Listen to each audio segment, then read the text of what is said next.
Bonjour à toutes et à tous et bienvenue dans cette review consacrée au chapitre 1161 de One Piece. Alors, pour commencer, ceux qui ont raté les lives consacrés au chapitre précédent, n'hésitez pas à vous rendre dans la partie en direct de ma chaîne YouTube pour avoir mon avis beaucoup plus développé. Du coup, le chapitre démarre avec Dragon, toujours sur God Valley, qui tente de fuir et qui se fait rapidement rattraper par Sainte Mafé, un des chevaliers divins. En effet, celle-ci a pour mission de récupérer Shamrock et Shanks, avant que Garling ne se foute en rogne. Elle s'en prend donc à Dragon, et l'attaque avec un laser qui peut faire penser à celui de Kizaru, et de son fruit, le Pika Pika. Nomi. Alors, à savoir si c'est elle qui avait graillé à l'époque le fruit du Pika Pika. Nomi, j'en ai foutrement aucune idée. En tout cas, Dragon insiste bien sur le fait qu'il tient à sauver ses enfants, étant donné que pour lui, ses bébés sont la clé de sa rédemption, et qui lui permettrait de laver ses péchés, étant donné qu'il considère être un des complices de cet horrible événement à God Valley. Et là, alors que Dragon est à deux doigts de se faire planter, t'as un coup qui sort de nulle part et qui tranche sec et net la Sainte Mafé. On apprend donc par la suite qu'il s'agissait en fait de Barbe Blanche qui passait dans le coin accompagnée de Lin Lin. Et en voyant cette scène, je sais pas pourquoi, mais j'ai eu l'impression que, de par la réaction qu'a eu Dragon en voyant ces pirates géants débarquer de nulle part, et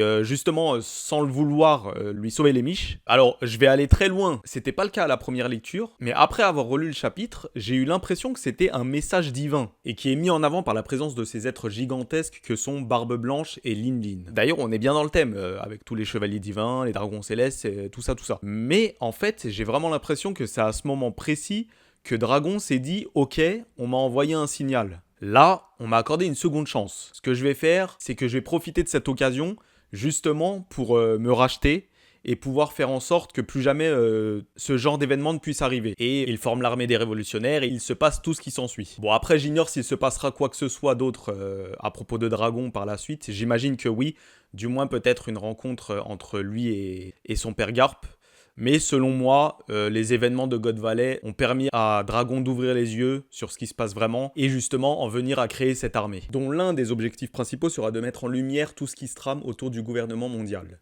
Quoi qu'il en soit, je trouve que le rôle de Dragon dans ce flashback, ou du moins dans ce qui se passe sur God Valley, a une importance fondamentale, dans le sens où, bon, en dehors de Shaki qui est retenue prisonnière et Xebec qui tente de sauver le clan des Devi, c'est la seule personne qui se soucie de ce qui arrive à ces personnes qui sont mêlées malgré elles à cette chasse à l'homme.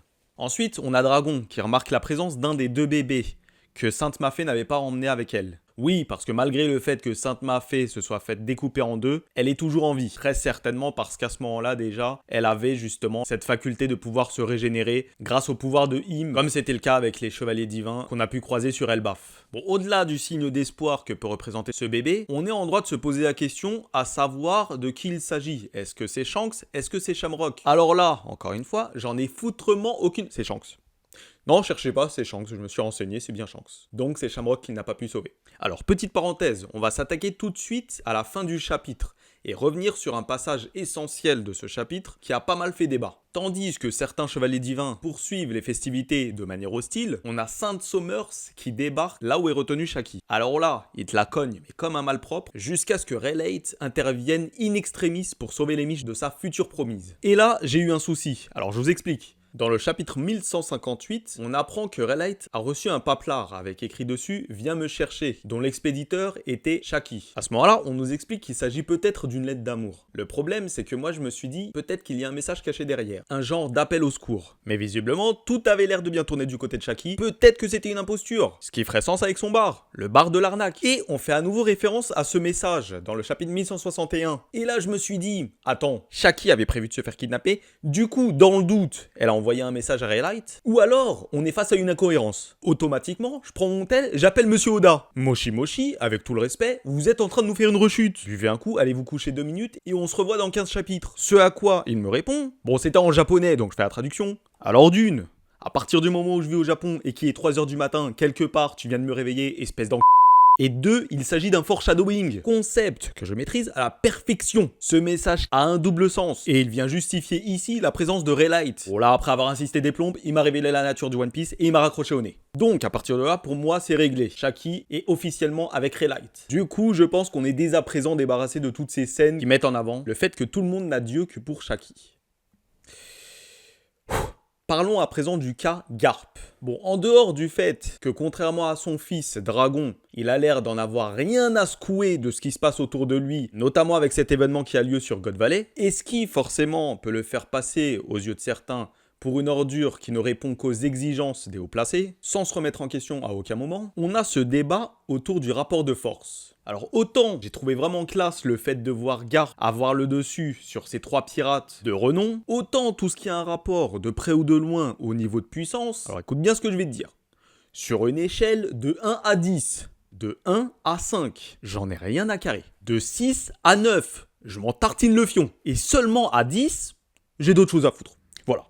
Bon, grosso merdo, le débat tournait autour de la puissance de Garp, notamment avec la présence de ces 3 membres de l'équipage de Rox qui semblent fuir le combat. D'après ce qui est dit dans le texte, certains pensent qu'ils fuient le combat parce qu'ils n'ont pas de temps à perdre, tandis que d'autres pensent qu'ils sont tout simplement conscients qu'ils ne font pas le poids face à Garp, malgré leur supériorité numérique. Mais selon moi, c'est juste une question d'interprétation. Même s'il est vrai que par la suite, on voit Lin Lin prendre le temps d'attaquer Garp, ce qui est un peu contradictoire avec le fait qu'il ne veuille pas s'éterniser ici, en l'affrontant.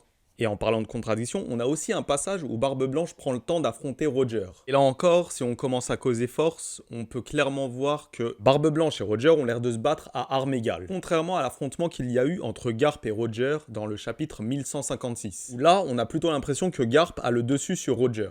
Bref, un chapitre sympa dont Oda met en avant avec brio certains des protagonistes. Et pour ma part alors, même si j'ai eu Oda au téléphone, j'ai aucune idée de ce qui va se passer. Mais il y a de grandes chances qu'on se concentre un peu plus sur Xebec, notamment sur ses retrouvailles avec le clan Devi, sans pour autant qu'il tombe directement sur sa femme et son fils Teach. J'adorerais aussi avoir un échange entre Garp et son fils Dragon, mais je pense que si échange il doit y avoir, ce sera pas pour tout de suite, étant donné la situation. Et que les fans de Roger se réjouissent, je pense que Oda en a fini de cette manie dans ce flashback de tourner Roger au ridicule. En parlant de ça, je peux comprendre que certaines personnes prennent ce parti pris comme étant une trahison envers le personnage de Roger. Et c'est vrai que ça peut être gonflant de voir un personnage charismatique tel que Roger toucher le fond. Mais personnellement, je trouve ça intéressant de voir un personnage avoir des origines assez douteuses. Surtout quand il s'agit du futur roi des pirates. Tout ça pour dire que j'ai hâte de découvrir cette transition et de le voir faire davantage preuve de maturité.